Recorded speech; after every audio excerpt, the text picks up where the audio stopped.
So, if the first Spider-Verse movie was all about self-discovery and Miles discovering himself in his own role as Spider-Man, discovering what it means to be Spider-Man, and not only that, but discovering the path the character needs to take in general, as before Spider-Verse, his character was often bland, dry, and or a copy-paste of another character.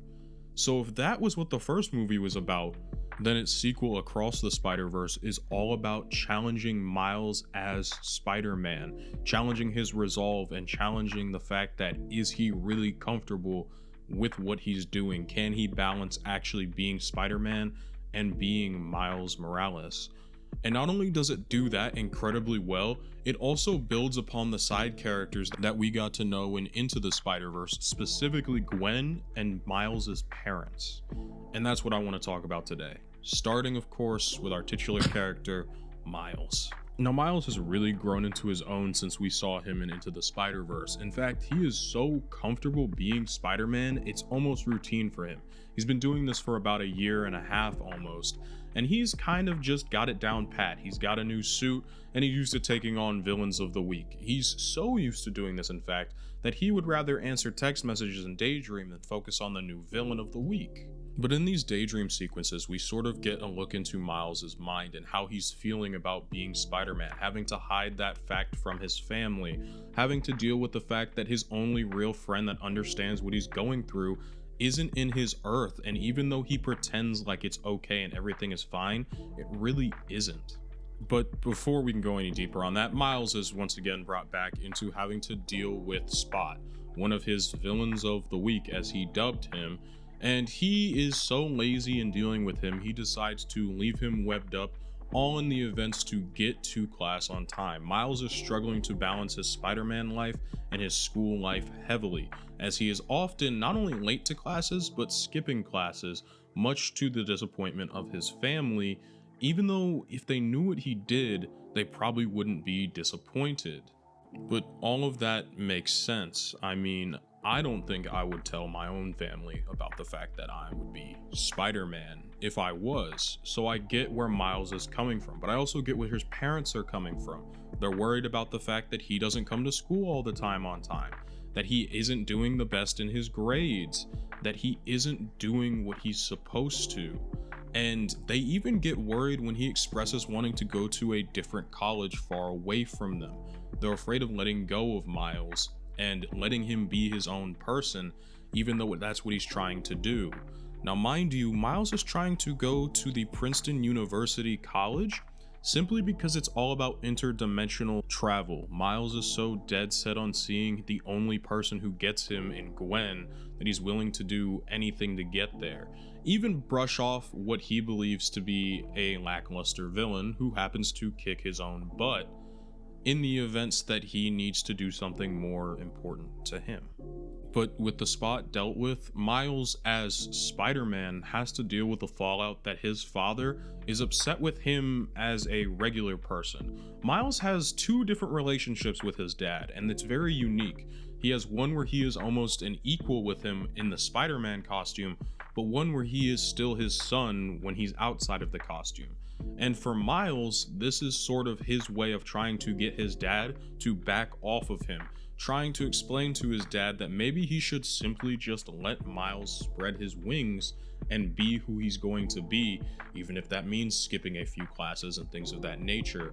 And that's what this conversation holds for Miles. No skin in the game? I say, you gotta let him spread his wings, man. Like this. Yeah. Miles very desperately wants to tell his parents what he does. He does not enjoy lying to them and essentially making himself look terrible for every single time that he is late to something or that he simply messes something up because his Spider-Man life gets in the middle of it. But he is afraid to tell them, afraid of the fallout that's going to come when they learn that he's been lying to them for a year. And this causes a building up of a wall between the two parties. It becomes a sort of building of resentment, especially on Miles' side, because his parents don't understand, because he isn't communicating. And this to me was very interesting in the movie. It felt very real to have this sort of breakdown in communication between their teenage son and themselves as adults with Miles as parents. And this stems from a very teenage way of feeling that you are alone in this world and nobody really understands you. And this leads you to lashing out like Miles does at his parents. And while not to a crazy degree, it's enough to get himself in trouble. And so what does he do? He goes to his room in order to get away from everything, much like somebody his age would. He is still a teenager at the end of the day, but for Miles, there would be at least a little reprieve from all of this. And that would be through the one person that he feels truly understands him, Gwen. Miles! Got a minute? At the beginning of the video, I had mentioned how this movie does expand upon its core cast a lot better than the first movie did, and that is very evident with Gwen. As a matter of fact, we spend the entire first 20 minutes of this movie with Gwen, as she is sort of struggling with the same things that Miles is struggling with. The fact that she doesn't feel like she has anybody on her own world to relate to. The fact that when she was able to find people that she related to, she was quickly stripped away from those people in order to go back to her own world for her own safety. We are shown both visually and metaphorically just how alone Gwen feels throughout this movie and how much she misses Miles and the connection those two shared, as Miles was really her only true friend post her canon event, which was the loss of her best friend Peter Parker, due to the fact that he wanted to no longer be bullied and also wanted to be like Gwen, be a hero, have powers, and in the process he ended up getting himself killed. And to make it all worse, Gwen is perceived by her own father, who is the police captain, to have killed her best friend, and is made out to be public enemy number one. I think it's a great way of inverting the way Miles and his dad's relationship goes about when he is Spider-Man, as Gwen takes on an almost antagonistic relationship with her dad, not only when she is outside of costume, but when she is inside of costume as well. And it gets to the point where her dad is struggling, much like Miles's dad, to connect to Gwen. And while Gwen does clearly still love her father, she is struggling to find a way not only to express this love, but also to get her dad to understand how she is and why she does what she does, as her father believes her to be a killer and somebody who is more detrimental to society than anything else. And this further emboldens her more antagonistic way of dealing with her father, especially while in costume. And that's something that is shown to us in the movie in her first couple scenes.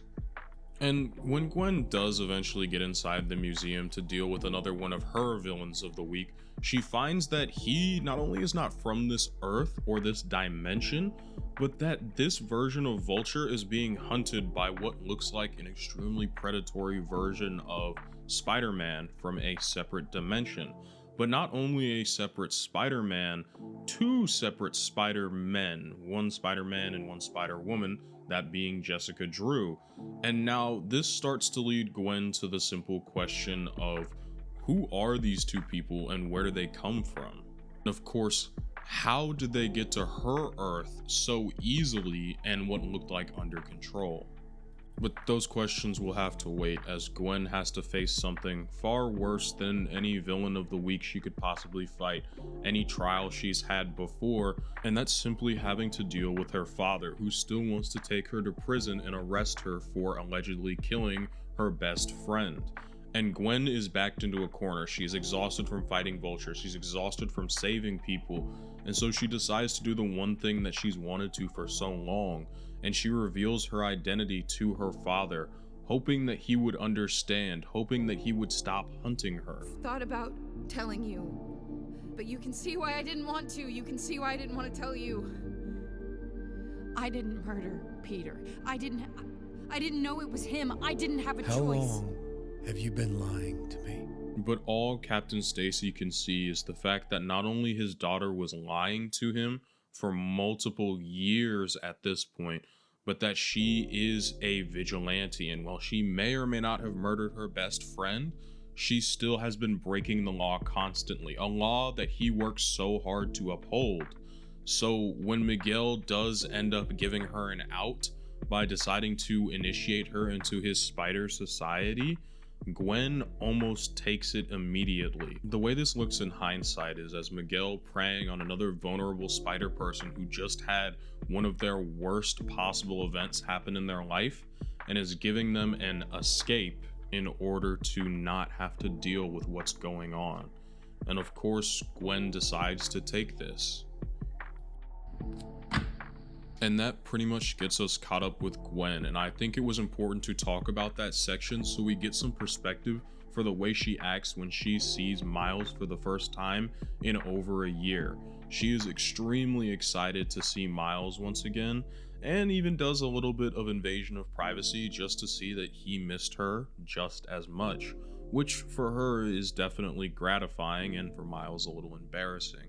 The two of them spend some time catching up and actually enjoying being a spider person. The two of them even get to talk about their own home situations and their lives together. And when Miles expresses wanting to explain to his parents how he's feeling, much like Gwen did, Gwen almost immediately shuts him down due to her own extremely negative experience with this situation. She doesn't want her friend to experience this at all. My parents, I mean, maybe if I told them. Don't. Trust me on that. Gwen's own negative experiences with that situation of coming out to her father as a superhero does not let her step into Miles's shoes very much and see it from his position and see the way in which that being Spider-Man and keeping it a secret is eating him alive on the inside. Nor does Miles necessarily want to express this very much, as he would rather spend time with Gwen and more or less take her word as fact, as it would be easier for him not to tell his parents about anything and to just keep it hidden, as he wouldn't have to deal with the fallout or backlash. And instead, the two characters would get to enjoy spending more time with each other, especially when Miles decided to take Gwen back to his party so the two of them could share in a little food and Gwen could explain to Miles how she's able to travel interdimensionally. But of course, as the two of them spend time together, Miles's mother, Rio, shows up pretty much wanting to be protective of her son. She's afraid of the fact that maybe Miles might be dating this girl or might be interested in this girl. And of course, she's frustrated because Miles is very clearly breaking his grounding, and the two parents are pretty frustrated by this. Now, of course, Gwen, feeling extremely awkward by this situation and confronted by this, has her watch go off, and of course for her this is her way out. She needs to handle some business, but this leaves Miles feeling alone once again, and he's frustrated and upset. And I think that shows especially to Rio, who sticks around to talk to Miles after this entire situation goes down, as the dude is pretty down in the dumps at this point. I think now would be a really good time to pause and focus on Miles's parents for a second. Another big part of this movie, especially the dynamics between Rio and Jefferson as they try to navigate how Miles is getting older. He is a sophomore in high school by the time of this film. He wants to spread his wings and he wants to do what Miles wants to do. He wants to go to a college in New Jersey. He wants to be Spider-Man for as often as he can. Now, of course, his parents don't know that portion, but they're worried about him. His parents, like a lot of parents of teenagers, are struggling to figure out how to understand their kid during these crucial developmental stages, and it is stressing the two of them out. It is extremely frustrating for the two parents because all they want to do is be there for Miles just like they were when he was a kid. I think this especially hits Jefferson hard, and I think it's because the movie focuses more on him and his dynamic with Miles and a little bit less on his mother's side, that we really get to see from his point of view just how important Miles is to him. Miles is quite literally the reason Jefferson does almost anything in this movie, especially making his push to be captain. Jefferson is doing it all for his family, and he's doing it all for his son. So when his son shows up late to his party, it really does hurt him, and by extension it hurts Rio a lot, as she puts a lot of stock into making sure both Jefferson and Miles are emotionally taken care of.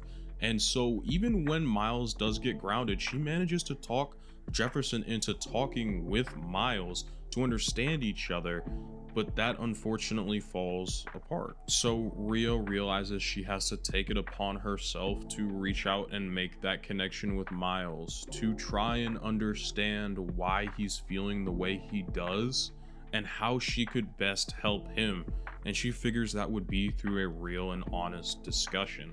And during this discussion, Miles does think about actually revealing the fact that he is Spider-Man, but he harkens back to what Gwen told him and decides to continue keeping this a secret. And even though Rio knows Miles is lying and is keeping secrets, she puts faith in him. For years, I've been taking care of this little boy, right? Making sure he is loved, that he feels like he belongs wherever he wants to be. He wants to go out into the world and do great big things. And what I worry about most is they won't look out for you like us. She gives Miles the chance to go after Gwen because she recognizes how important Gwen is to Miles.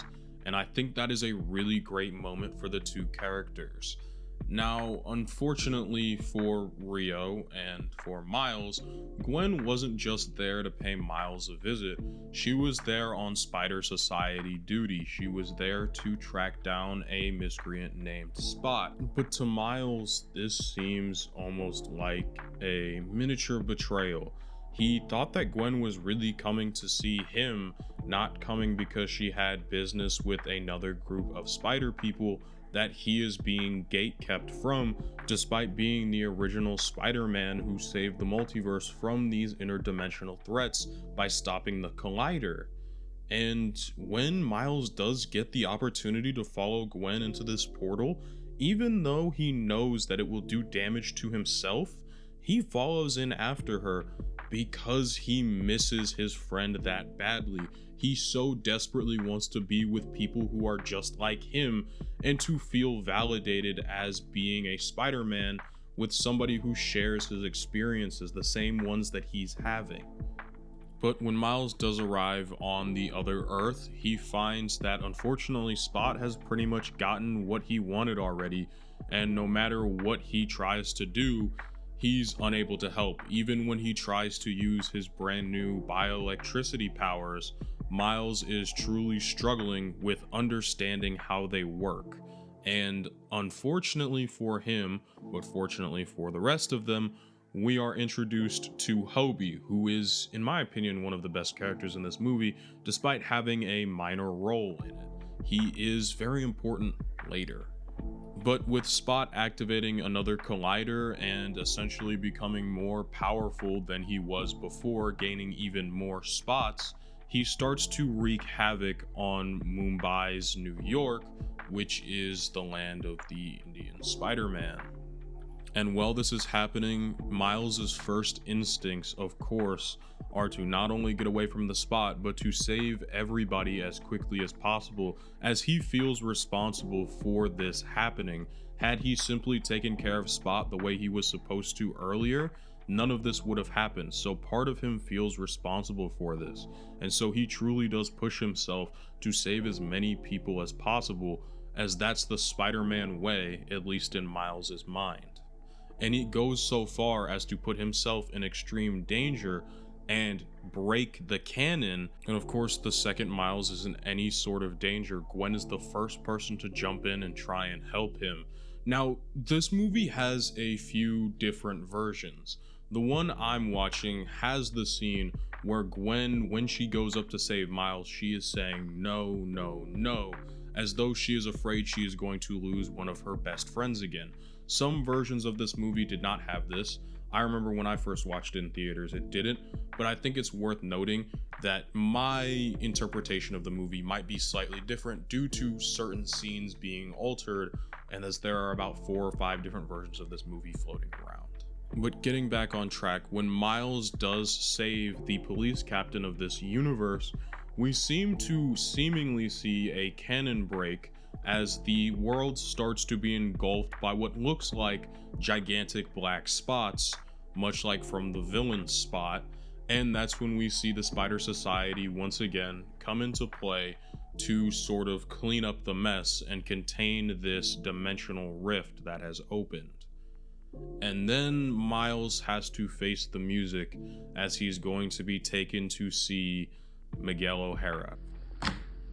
The first time we see the Spider Society, it is through Miles's eye. To him, it's this grand reimagining of what it could mean to be Spider-Man. It's exciting for him. But what you should take note of is that Miles's thought bubbles are a different color from every other Spider-Man who is there. Now, I do want to preface this once again by saying there are multiple versions of this movie floating out there and that are around, and in some versions they all have yellow text boxes and they're all the same as Miles, but I think it's more thematic for the movie that everybody else is in a color red and Miles's thought bubbles himself are all blue.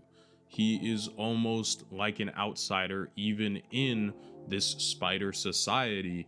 He is an anomaly. There is no other Spider-Man like Miles when he's around, and Hobie tries to warn him of this, that maybe the grass isn't exactly greener on the other side like he thinks it is, and maybe this isn't exactly what Miles wants, but Miles disregards this, except when he decides to meet Miguel O'Hara, who is, in all totality, pretty antagonistic towards Miles, and it takes Miles's mentor, Peter B. Parker, to show up to sort of smoothen things out between the two characters. And it's through this talk between Miles and Miguel that we finally get his interpretation of what the canon is.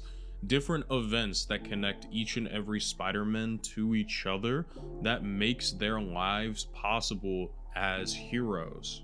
We are told that this canon is extremely delicate and that each Spider-Man has to experience a wide variety of canon events. Some Spider-Men only may have to experience one or two, while others may have to experience multiple of them, but they all have to experience and share in this similar situation. They all must have their own Uncle Ben. They all must lose their own Captain Stacy on their world, and it affects them all differently. We are told that this canon is extremely delicate, and that if this canon is broken, the results are often catastrophic. We are told that Miguel broke canon in a way of showing up to another world, taking the place of another him with a family, and in the process he destroyed the entire world, and Peter B was there to take witness of it, to see an entire world wiped off the map by his hands. And he explains to Miles that if too many of these canon events are broken, the entire web will fall apart, and that everybody will cease to exist, as all Spider-Men will be gone. And as Miguel is explaining this to Miles, he realizes that his father just became captain. And one of the canon events is to lose the captain of your world, meaning Miles now has to potentially lose his father. And it seems that everybody there pretty much knew this was going to happen, and Miles just has to accept it and be okay with it if he wants to remain with the Spider Society, or if he simply just doesn't want to get jumped by all of them. And it seems all of his friends knew, all of the people he considered closest to him knew this was going to happen.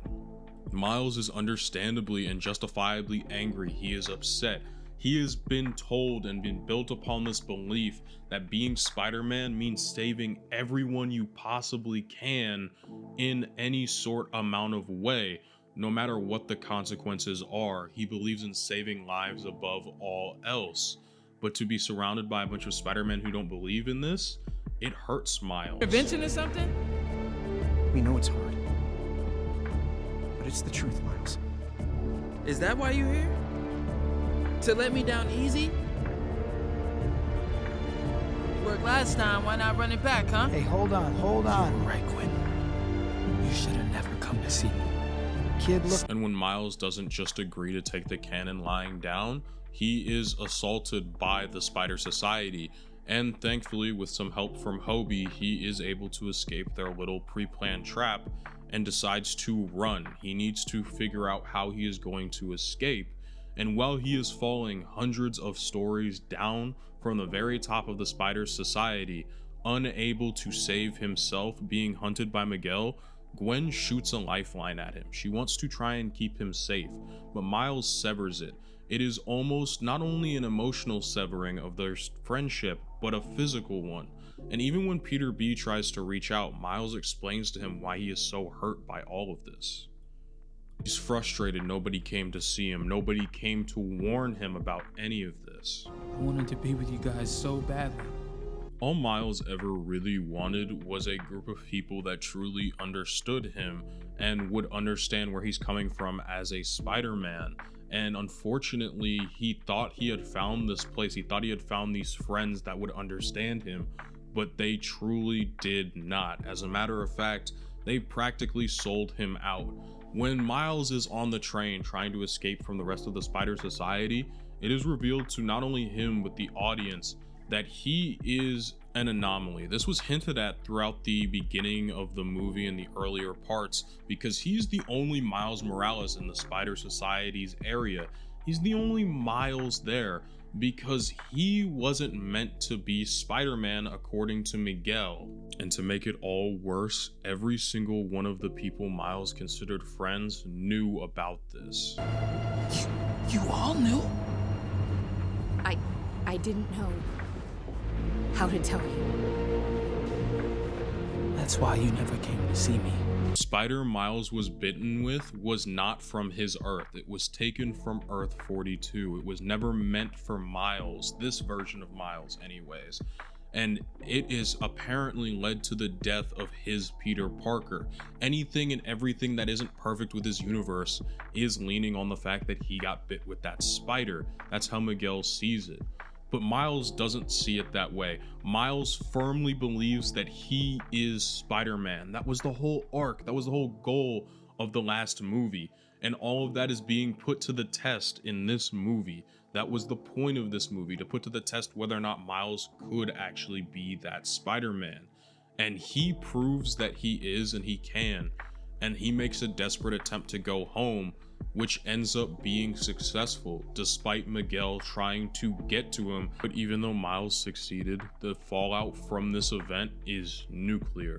Gwen is essentially kicked out of the Spider Society, and Miguel quite literally just intimidates her into leaving and intimidates the rest of the society into simply agreeing with him, as she is stripped away from this universe and sent back to her own to finally deal with the problems that she has had and has been avoiding.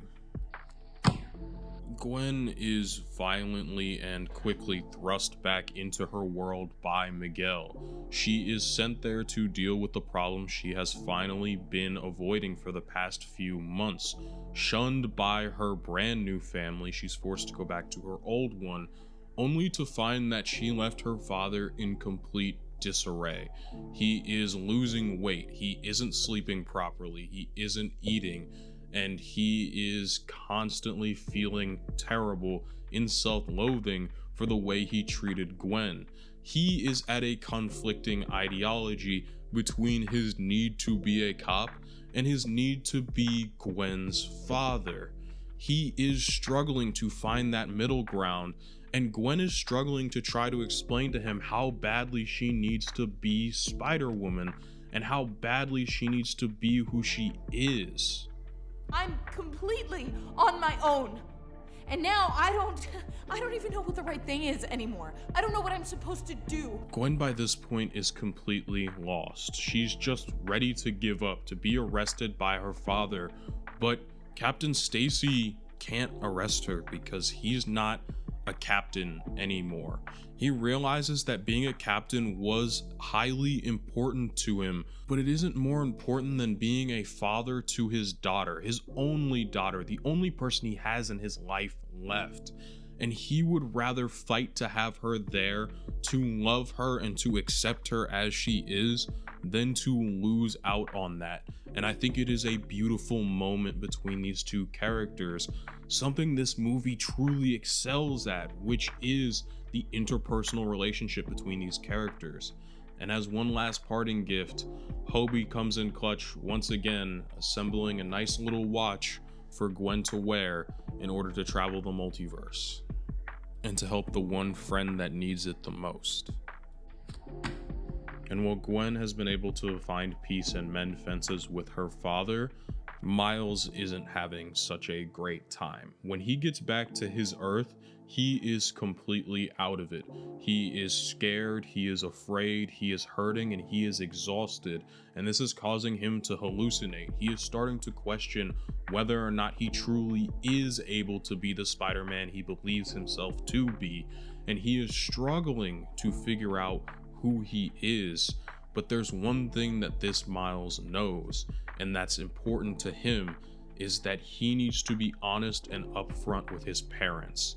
He needs to tell them who he is, because he has realized, much like Rio said, the only people who were really in his corner was his family, and the only people who were truly looking out for him was his mother and father, who were there to take care of him since he was a child. So Miles decides to finally take that leap of faith and reveal himself to his parents as being Spider-Man, starting with his mother.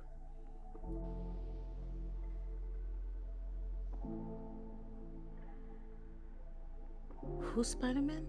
Except Rio has seemingly no idea who Spider-Man is, and it's in this moment that we realize Miles didn't get sent back to his Earth. Miles got sent to the Earth the spider came from, because when that spider bit him, it fundamentally changed his DNA. And since the Go Home machine uses Miles's DNA, it ended up transporting him to Earth 42. He was no longer in his home universe, and to make everything worse, his Uncle Aaron is still alive. The Prowler of this world still exists. Meanwhile, unfortunately for Miles, his father on this Earth is no longer alive, and this entire Earth seems to be in complete disarray without the abilities of Spider-Man. It, while not physically completely destroyed the world, New York is at minimum in a complete wreck because of all of this, but Miles isn't the only person who knows he's not from here. Now, while all of this is going on, while Miles is learning that he has been teleported to the wrong Earth, Gwen is trying to do some damage control. She went to Miles's Earth looking for him, hoping that he would be there in order to help him, but what she finds is an empty bedroom, and she realizes that Miles is on the wrong Earth. And she has to somehow explain this to his parents, whom have just let him out to go hang out with Gwen, at least in their mind. And while the two of them argue over the semantics of ungrounding Miles, even if it's for this little bit, even Jefferson seems to understand that letting Miles spread his wings was a good idea on paper. But unfortunately, Gwen has to break the news to both of them that Miles is not only missing, but that she has to go find him. And that, of course, stresses both the parents out. They are afraid. They're afraid of losing their son once again because maybe they let him spread his wings a little too far. And Gwen makes a promise to both of them that she will bring Miles back home no matter what it takes. And unfortunately for Rio and Jeff, that means waiting. While Gwen assembles her spider squad that would be fit for retrieving Miles and taking on the Spider Society, mostly including characters that Miles has met and befriended both in this movie and in the original Into the Spider-Verse. And all of this while Miles is trapped on Earth 42, having to come to terms with the fact that his other self is the Prowler.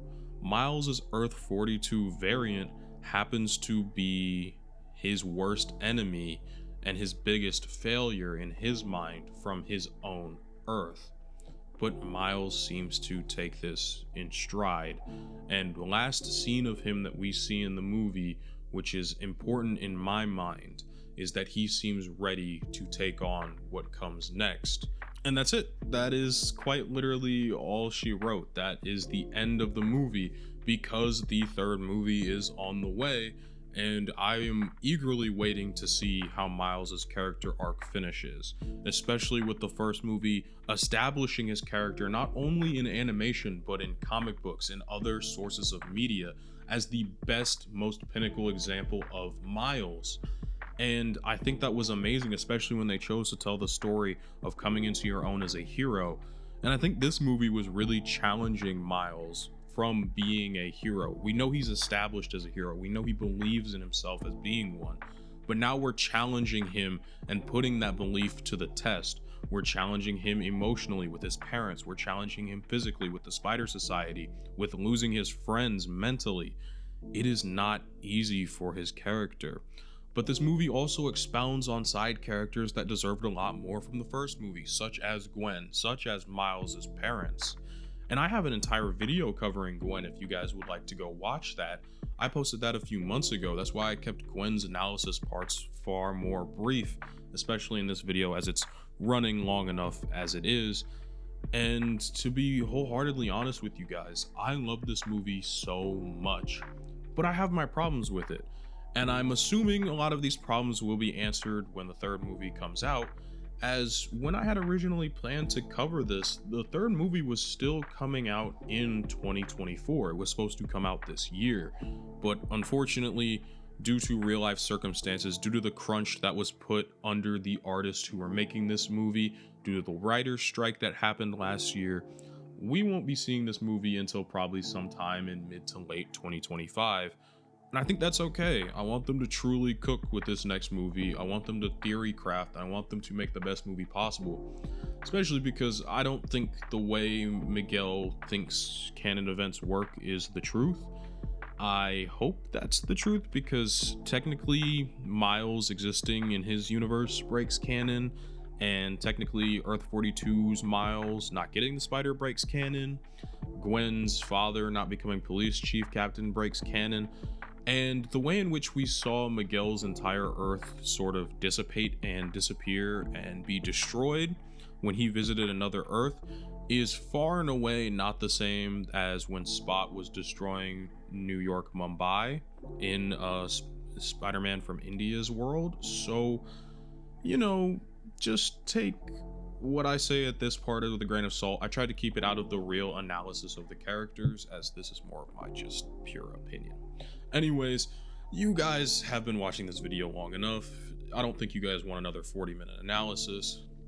Thank you all so much for watching.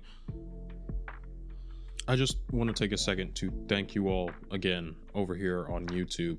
I mean, we just hit 10,000 subs.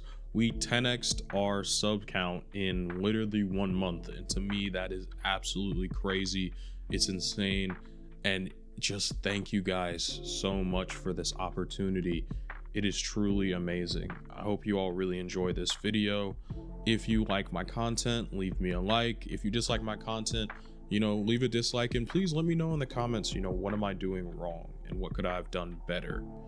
If you really like the content, you can give me a sub, and if you have been supporting for a while and you want to support me financially, you can do so on Patreon, but please do not feel obligated to do so, as your viewership is more than enough to sustain me as a content creator. And then now it's about that time of the video where I shout out all of my patrons in the $5 tier and above, the true goats. We're talking Golden Boy 420. We're talking MC Bomb 27, of course Dakota Rawson, and Ryan Lawrence. Shout out Donovan Gomez as well. Thank you all for being a part of the Patreon. I appreciate you all so much. And to everybody else who stuck around this long, I hope you all have an absolutely fantastic day.